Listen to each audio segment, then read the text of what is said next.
You think I'd forgive you just because you cheated once?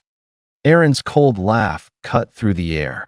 She clutched our child's backpack in her hand, her gaze sharp as a blade. I held an empty coffee cup, my voice trembling. I, I just want to explain. I'll do anything to fix this. She shook her head, her tone icy. Fix it. You've destroyed our home. You've shattered our child's sense of safety. You really think a single sorry changes anything? I froze. The silence around us was almost painful, so quiet that even the sound of a book falling to the floor was piercing. Erin turned toward her new friend, the faint curve of her lips like a reminder. I'd already fallen into her design. But behind that confident smile, I saw cracks.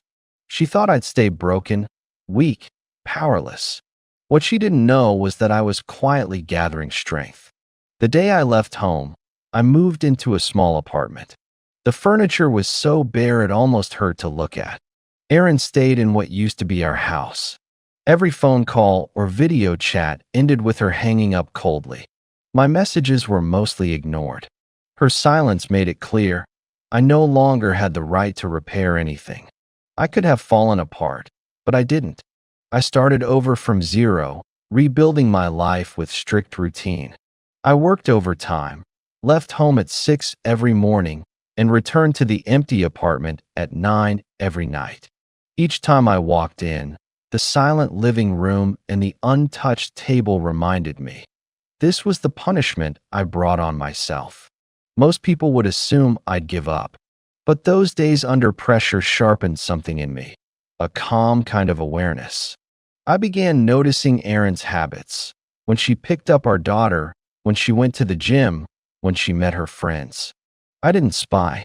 I only took note of what was public, who she spent time with, how she spoke, how her tone shifted. Information builds strategy.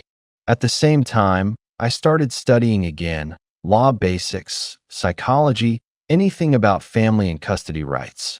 I practiced keeping calm during conflict simulations. I told myself, if I can't save this marriage, at least I'll control the outcome.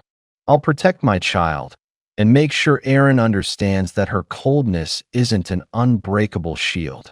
Every ignored message stung, but I didn't react emotionally anymore.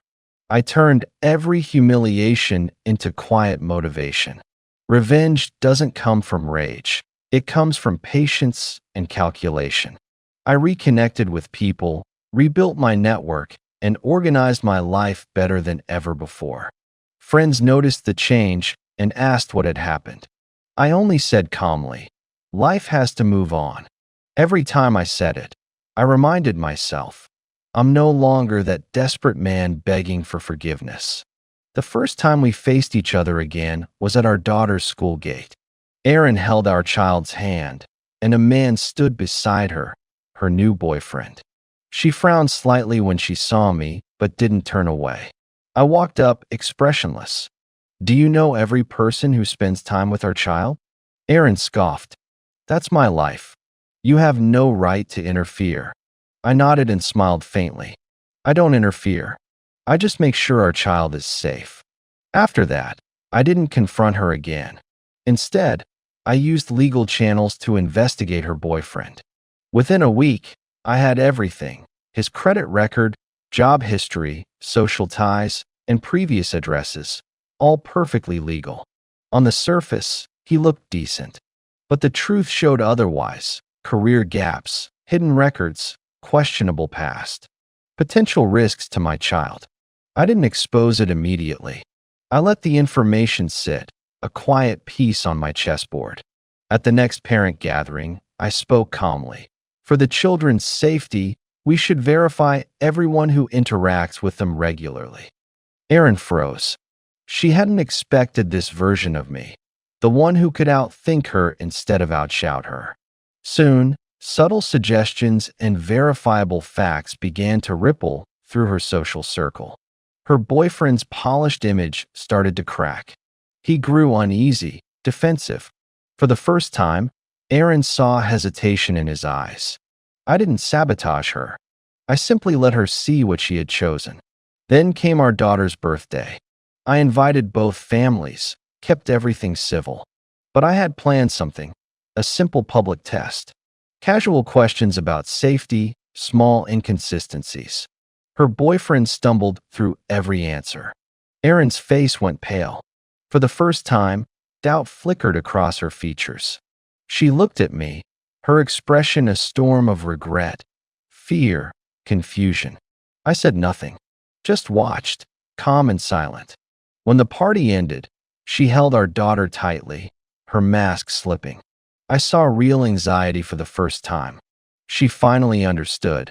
Her choices carried consequences she could no longer deny.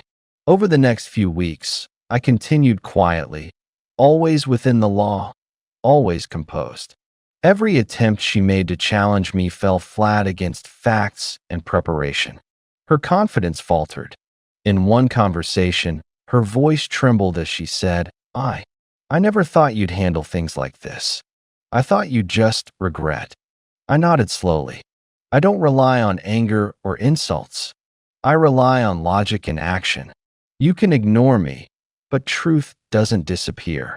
She looked down, finally admitting her mistakes, the risks she'd brought into our child's life. The arrogance was gone. What remained was guilt and fear. From that day, she became more cautious.